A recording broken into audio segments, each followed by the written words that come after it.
আমার এই ছোট উপহার আপনার কি একটু খুশি হয়েছেন আপনি? একটু হইলো আর কি।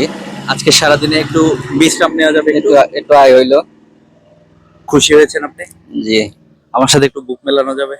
যাবো। আলহামদুলিল্লাহ। আসসালামু আলাইকুম। মুরব্বী কেমন আছেন? কি বিক্রি করেন আসেন দেখি। এই কসমেটিক বেশি আমরা। বাবা, কসমেটিক বিক্রি করেন? আচ্ছা, এখানে সারাদিন এগুলো নিয়ে ঘোরা হয়? জি। আচ্ছা, আপনার নাম? আমার নাম মোহাম্মদ ফরিদ শিকদার। গ্রামের বাড়ি? গ্রামের বাড়ি ফরিদপুর, থানা নগরকান্দা, গ্রাম বালিয়া। আচ্ছা, আমরা আপনাকে 3টা প্রশ্ন করব। 3টা প্রশ্নের সঠিক উত্তর দিতে পারলে আপনি আমার কাছ থেকে ছোট ছোট পুরস্কার পাবেন। হ্যাঁ, আমরা প্রথম প্রশ্নে যাব। যান। আচ্ছা, কোন মাসে রোজা রাখা হয়? তো এরকম মানুষের নামও আছে কিন্তু। অনেক সহজ কিন্তু, যে এই মাসে আমরা রোজা রাখি, এই মাসে রোজা রাখতে হয়। অনেক মানুষের নাম আছে না, ডাকেন না? আপনাদের এলাকায় নাম নাই যে ওই নাম ধরে ডাকে, বা ওর নাম আছে? আছে, নাম তো আছে, মনে করেন রমজান নাম আছে। হ্যাঁ, তাহলে রমজান নাম আছে, তাহলে কোন মাসে রোজা রাখতে হয়? রমজান মাসে রোজা রাখতে হয়। আলহামদুলিল্লাহ। রমজান মাসে রোজা রাখতে হয়। প্রশ্নের সঠিক উত্তর দিয়েছে আমার বাপজান, এবং আমার পক্ষ থেকে ছোট্ট একটা উপহার, এটা আপনার জন্য।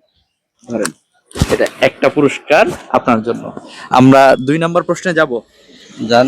হ্যাঁ, আচ্ছা বলেন তো, বাংলাদেশের রাজধানীর নাম কি? রাজধানী তো বর্তমান ঢাকা। ঢাকা। আলহামদুলিল্লাহ।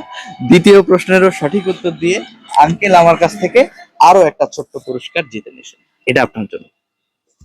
কয়টা প্রশ্নের সঠিক উত্তর দিয়েছেন? 2টে। সর্বশেষ প্রশ্ন করব, করেন। প্রস্তুত আপনি? সর্বশেষ এবং 3 নম্বর প্রশ্ন, বলেন বাংলাদেশের জাতীয় পশুর নাম কি? জাতীয় পশু। হ্যাঁ, জাতীয় পশু, যেটা বাংলাদেশের টিমকে অনেক সময় ডাকে মানুষ, বাংলাদেশের ক্রিকেট টিমকে ডাকে না? তাহলে আপনার কি? টাইগার, বাঘ। বাঘ। জি। আল্লাহ, আলহামদুলিল্লাহ, প্রশ্নের সঠিক উত্তর, এবং আমার কাছ থেকে আরো একটা ছোট পুরস্কার, এটা আপনাদের। মোট কয়টা প্রশ্নের সঠিক উত্তর দিয়েছেন? 3টে। 3টাই সঠিক উত্তর দিয়েছেন। জি। খুশি হয়েছেন আপনি? জি।